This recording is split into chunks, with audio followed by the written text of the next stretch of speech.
Hello everyone, welcome back to my channel. Today we are going to start chapter 2, India Climate and Natural Resources from class 7th SS semester 2. India is a vast country in terms of area.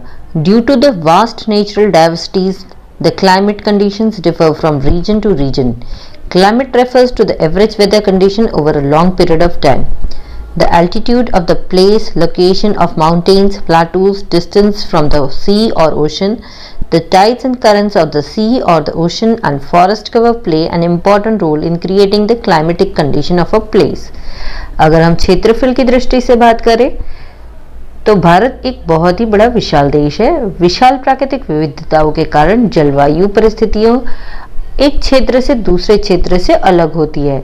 लंबे समय तक किसी भी जगह के average मौसम को हम क्लाइमेट कहते हैं। किसी भी जगह की जलवायु की स्थिति के लिए उस स्थान की ऊंचाई, पर्वतों या पठारों का स्थान, समुद्र या महासागर से दूरी, समुद्र या महासागर के ज्वार और धाराएं और जंगल, ये सभी महत्वपूर्ण भूमिका निभाते हैं। India is situated in the northern hemisphere and lies between 8 degree north to 37 degree north latitude. The Tropic of Cancer passes through the middle of the country. Due to this, northern India experiences a cooler climate and it is warm in the central regions. तो भारत उत्तरी गोलार्ध में स्थित है और 8 degree north से 37 degree north अक्षांश के बीच स्थित है। कर्क रेखा हमारे देश के मध्य से गुजरती है। इसके कारण उत्तरी भारत में ठंडी जलवायु का अनुभव होता है और ये मध्य क्षेत्रों में गर्म होता है। Several places of the country are more than 1,500 kilometers away from the coast. Due to this, those places experience extreme climatic conditions with both winters and summers being severe. However, the places situated at higher altitudes are cooler. Example, Srinagar and Manali. देश के कई स्थान तट से 1500 kilometre से अधिक दूर हैं। इसके कारण वे स्थान बहुत ज़्यादा जलवायु परिस्थितियों का अनुभव करते हैं। सर्दियां और गर्मियां दोनों ही गंभीर होती हैं। हालांकि अधिक ऊंचाई पर स्थित स्थान अधिक ठंडे होते हैं, जैसे श्रीनगर और मनाली। तो यहाँ पे आप देख सकते हैं, यहाँ पे आपको इंडिया का मैप दिखाया गया है। फिगर 2.1 में आपको टेम्परेचर, एयर प्रेशर और विंड डायरेक्शन बताया गया है जनवरी के दौरान, और फिगर 2.2 में जुलाई में टेम्परेचर, एयर प्रेशर और विंड डायरेक्शन दिखाया गया है। The rainfall in India is due to seasonal winds. These winds do not always blow in the same direction throughout the year. This results in unequal distribution of rainfall in different parts of the country. Thus, Meghalaya and Assam experience heavy rainfall, whereas there is scanty rainfall in the desert region of Rajasthan. तो भारत में वर्षा मौसमी हवाओं के कारण होती है। ये हवाएं पूरे साल एक ही दिशा में नहीं चलती। इससे देश के विभिन्न हिस्सों में वर्षा का असमान वितरण होता है। इस प्रकार मेघालय और असम में भारी वर्षा होती है, जबकि राजस्थान के रेगिस्तानी क्षेत्र में बहुत कम वर्षा होती है। Southern India, being a peninsula, is surrounded by water bodies along its three sides. Due to this, places near the sea coast experience moderate heat and cold. Consequently, these areas enjoy a moderate climate. The Eastern Ghats and Western Ghats are on the east and the west coast of South India respectively. This also has an effect on the seasonal rainfall. Winds changing their course according to the seasons is a special feature of India climate. India experiences all the three seasons, winter, summer and monsoon. तो दक्षिण भारत एक प्रायद्वीप होने के नाते इसके तीनों तरफ पानी से घिरा हुआ है। इसके कारण समुद्र तट के पास की जगहों पर मध्यम गर्मी और ठंड का अनुभव होता है। इन क्षेत्रों में मध्यम जलवायु का आनंद मिलता है। पूर्वी घाट और पश्चिमी घाट क्रमशः दक्षिण भारत के पूर्वी और पश्चिमी तट पर है। इससे मौसमी वर्षा पर भी असर पड़ता है। मौसम के अनुसार अपना पाठ्यक्रम बदलने वाली हवाएं भारत की जलवायु की एक विशेषता है। भारत तीनों मौसमों का अनुभव करता है, जैसे सर्दी, गर्मी और monsoon. Next is winter. India experience cold weather in December, January and February. Due to the slanting rays of the sun during winter, the temperature fall.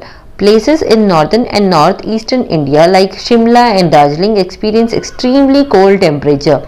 Many times temperature falls below 5 degrees Celsius, which results in snowfall at times. It is not very cold in southern India as it is comparatively nearer to the equator. जो next है जिसे हम बोलते हैं सर्दी। भारत में दिसंबर, जनवरी और फरवरी में ठंड का अनुभव होता है। सर्दियों के दौरान सूर्य की तिरछी किरणों के कारण तापमान गिरता है। उत्तरी और उत्तर पूर्वी भारत में शिमला और दार्जिलिंग जैसे स्थानों पर अत्यधिक ठंड का अनुभव होता है। कई बार तापमान 5 डिग्री सेल्सियस के नीचे गिर जाता है, जिसके परिणाम स्वरूप क्या होता है, कई बार बर्फबारी होती है। ये दक्षिणी भारत में बहुत ठंडा नहीं होता क्योंकि ये भूमध्य रेखा, जिसे हम इक्वेटर बोलते हैं, उसके पास है, इसीलिए। Next is summer. India experience the summer season between March and may. Due to the direct rays of the sun falling on places near the Tropic of Cancer, the temperature is very high. In many places of central and western India, the temperature ranges between 45 degrees Celsius to 50 degrees Celsius during April and June. It is extremely hot in the desert of Rajasthan. तो summer को हम गर्मी कहते हैं। भारत में मार्च और मई के बीच ग्रीष्म ऋतु यानी गर्मी का ऋतु अनुभव होता है। कर्क रेखा के पास के स्थानों पर सूर्य की सीधी किरणें पड़ने के कारण तापमान बहुत अधिक होता है।